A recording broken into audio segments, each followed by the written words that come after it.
Steve Kaufman here. Today I'm going to talk about my two most recent languages, which are Russian and Czech.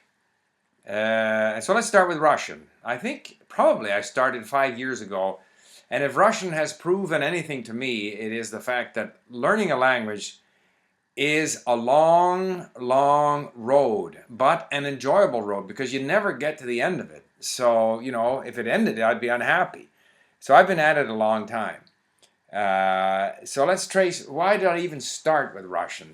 This was, as I say, 5 years ago. I spoke at that time, I guess, 8 or so languages. I had a brief fling with Korean, but I discontinued because the content that I could find wasn't very interesting. I will go back to Korean one day. So I began by buying, the usual teach yourself. And I think, for the cost of a beginner course, buy 2 or 3. Cover the same basic stuff in 3 or 4 different directions. So I think I bought Teach Yourself, Living Language, whatever I could find down at the bookstore, and just go through them. As I've said before, mostly listening and reading and acquiring vocabulary and skimming the grammar explanations. Then that was about the time we made Russian available at Link. So we have a series of stories. Who is She, for example, is 26 episodes long in all the different languages. And so I had, at that time, I had a Russian employee, in fact, still have, and in fact, we had 2 Russian employees. And so I had 2 versions made of Who is She, translated into Russian, and then the original recording, the sound quality wasn't all that good, so I had it done again. And I listened to that so many times, and I painstakingly went through the texts at Link. And I would think within about 2 or 3 months, I started out with, I wanted to get at Tolstoy. And there were 2 reasons why I decided to learn Russian. One was because everyone said, you can't learn Russian with your approach. And my approach being one of sort of not ignoring the grammar, but treating the grammar lightly, grammar light, words heavy. So they said, well, you can't do that with Russian. So that was a challenge. And the other thing was I have always enjoyed reading Tolstoy in particular in English, so I wanted to read it in the original. I thought that would be an amazing thing to be able to do. So the first novel that I went at was the Kreutzer Sonata. I should have brought a copy of the book. It's a smaller, it's not like, War and Peace, which is 2 huge volumes.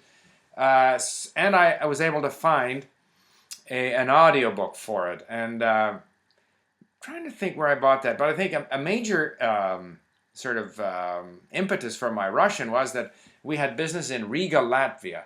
And so when I went to Riga, I went to find a Russian bookstore, and I just helped myself to tons of audiobooks, including an audiobook on the Kreutzer Sonata. So it's shorter, and I can remember in those days, Link didn't work as well as now, and it would 3 or 4 seconds for each to save each word, and everything was clunkier and more difficult, and I still did it.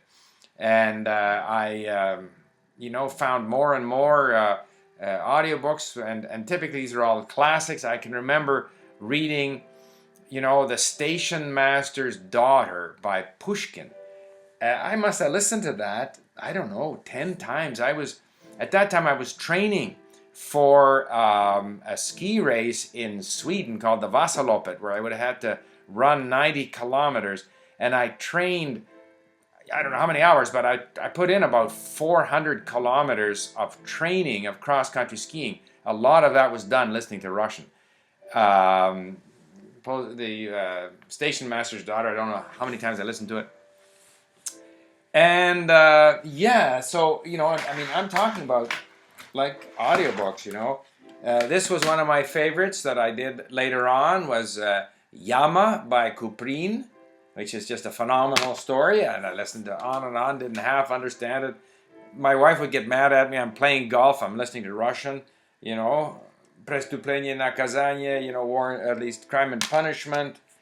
Here is the Captain's, this is the Captain's Daughter. No, I'm confusing 2 stories here. One was the Captain's Daughter, which I also listened to, and the other was the Postmaster's Daughter. or whatever. I can't remember what they called it, but anyway, I listened to that. Here is Bulgakov, Sabache Serce, Dr. Zhivago by Pasternak, and one of my absolute favorites. Here was a radio presentation of Atsi Dieti, by Turgenev, Fathers and Sons, Master and Margarita, Brothers Karamazov, Anna Karenina, War and Peace. And of course, along with that, I did my reading. And fairly soon, I was able to read, I read this book by Edward Radzinski on Stalin, which is amazing. But I got lots more of that kind of stuff. I haven't read them all. If I find books, I buy a bunch because you never know when you're gonna find the time to read them, or you may not find them again. So that was probably the first year or two. I made a couple of YouTube videos, you can still find them, of me speaking Russian after 6 months, after a couple of years, and so forth and so on. Then I remember around August the 8th, 2008, I discovered Ekho Moskvy, and it just happened to coincide with the Russian-Georgian War. And so at Ekho Moskvy, every day you can find, as I've mentioned many times, you can find 10 or more new interviews, audio and text for download. So I take the audio and the text, I import it into Link, all the words and phrases, and so just a constant process of gradually improving. I still make mistakes when I speak Russian, but I understand most things. I also there's a store here in Vancouver called Ruski Mir, where you can buy the movie, CDs. So I bought a bunch of those. I watched, Ironie Sudbi, which is a lovely movie, and Žestoki Romans. Those are some of my favorites. I still have them. To me, videos, I will only watch them once, maybe twice. So it doesn't have the value of the book that I might read and go back and read again, or audiobooks for that matter. But once I hit Ekho Moskvy, I was basically listening every day to articles and reading and stuff like that. And throughout the period, I think Link has become a little smoother, and so I'm able to cover more ground more quickly. But I've been at it for 5 years. I still make mistakes. There's still some things I don't understand. But by and large, any interview on Ekho Moskvy, I understand most of what they're saying. There might be 5% words there that I don't know. So that's kind of where my Russian is. And so then I decided to go after Czech for several reasons. One is the low-hanging fruit theory of language learning. I know Spanish, therefore I'm going to learn Portuguese. I put all that effort into learning Chinese characters, so I'm going to learn Japanese and eventually Korean. And so I figured I'll go after Czech. Surprising to me, the grammar, the structure of the languages is very similar, but the vocabulary is not as similar as I thought. Apparently only 40% of words in Czech are either the same as or recognizable as similar to Russian.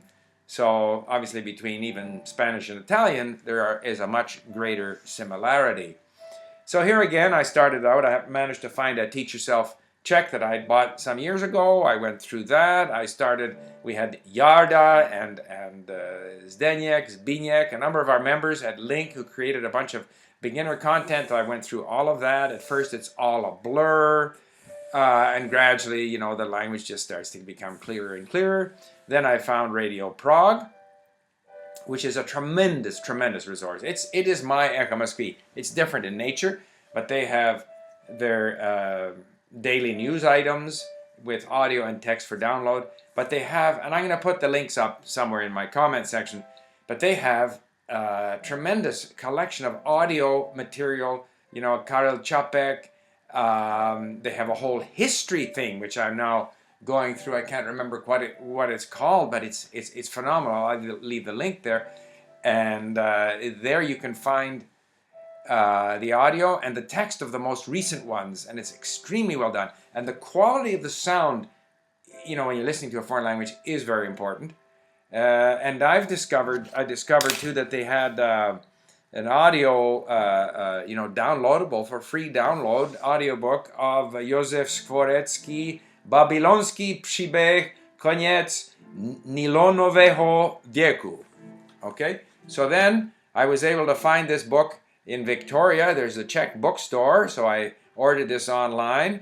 The audio doesn't match it, word for word, but I'm going to try and read through the book and then listen. And so you just kind of bombarding myself. So every day I'll this history thing, which I can tell you what it's called, but minulosti, what was it called again? I can't remember, but I will tell you, where is it now? Tolki Česko minulosti, from Český rozhlas. And so there I've found 5 texts which I've imported, and I'm slowly going through them and listening. Go to the health club here, and I'm listening to my, Tolki Česko minulosti. Yeah, that's all. And I've started speaking to our tutors at Link, and I might even record. I have a session tomorrow at 9, so I might even record it. But it's pretty bad. My spoken Czech at this point is still pretty bad. We'll see how it goes. I've been at it for 6 months, but enjoying it. And it's going much faster in Czech than in Russian.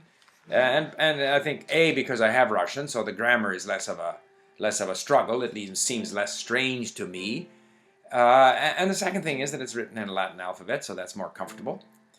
What else can I say?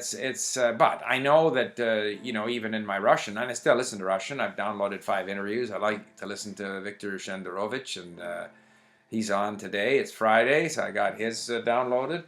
And what's his name? Svanidze, Nikolai Svanidze. Those are some of my people I like to listen to at Ekho Moskvy. So I have to find the time to listen to them as well as listening to my Czech. But I guess the big message is, obviously I enjoy doing it. Not everybody enjoys learning languages. I like to do it in a way that I find enjoyable. I try to move from the beginner text onto authentic text as quickly as possible because I find them more interesting, even though it's a bit of a struggle. I'll go back to easier text just to kind of give myself a little bit of confidence, I guess. At times it seems that you'll never make sense of this language. In Czech they say things differently from Russian. They have, I won't go through the details, but it's different. So you got to get used to it. You just got to get used to it. And at times it seems like you're not going to get used to it. But I know from experience that I will get used to it. And I think that's a big advantage that I have, having done it many, many times. I know that I will get used to it. And I enjoy the process. And that's another big advantage. A lot of people don't enjoy the process. I enjoy it. And of course, I enjoy it much more now that I can understand a lot, certainly in Russian and increasingly so in Czech. When I go after Turkish, which I intend to do, or even going back to the Korean, it'll be, a little more work, less pleasure in a way, although, that pleasure of taking on a task which is difficult, but which that you're going to be able to get through. So there's that great sense of satisfaction. I guess there was this Hungarian American who spoke of flow. In other words, there's a great sense of satisfaction on taking on something that is difficult, but you know that you can in fact cope with it. And I think that's, perhaps just to finish off on that, I think that's where a lot of language learners get frustrated. I don't believe, you get better at it the more languages you learn, but I think we can all learn. And too many people get frustrated. Too many people get hung up about, they forget, I forgot this, I forgot that. And a lot of people get into, okay, like I'm having this discussion on my blog, like when do you know if you know a word? Who cares? You can't say you know it unless you can use it at will, or at least you should make a distinction between recognizing it in a context and being able to recognize it away from a context. It doesn't matter. The more exposure you have to these words, gradually, the scope of their meaning, what they mean, understanding them away from a context, eventually using them, it's a gradual process. You don't need to worry too much about trying to categorize these words. How many do I know? We have these statistics at Link because it motivates people. It confirms too that you're moving forward, but you needn't get too hung up about what it all means. The major, for me, motivation is in the content, is finding that, 6 months ago, there is no way that I could have understood anything in this book. And now, on an hour or two a day of working and listening and reading and so forth, I'm going to be able to pick my way through this and listen to it. And gradually, it'll make more and more sense to me. And then I'm going to be working on Czech on Link and increasing my vocabulary. And a year from now, all I know is I'll be a lot better than I am now. Whether I'll be fluent by anybody's definition or B1, B2, C1, A2, doesn't matter to me at all, because the enjoyment is the task, and it's a task that constantly progresses towards a feeling of greater and greater mastery over the language. So there you have it. I did my 2 most recent languages, Russian and Czech. I hope this was helpful, and hopefully it encourages you to keep going when sometimes you think you're not making any progress.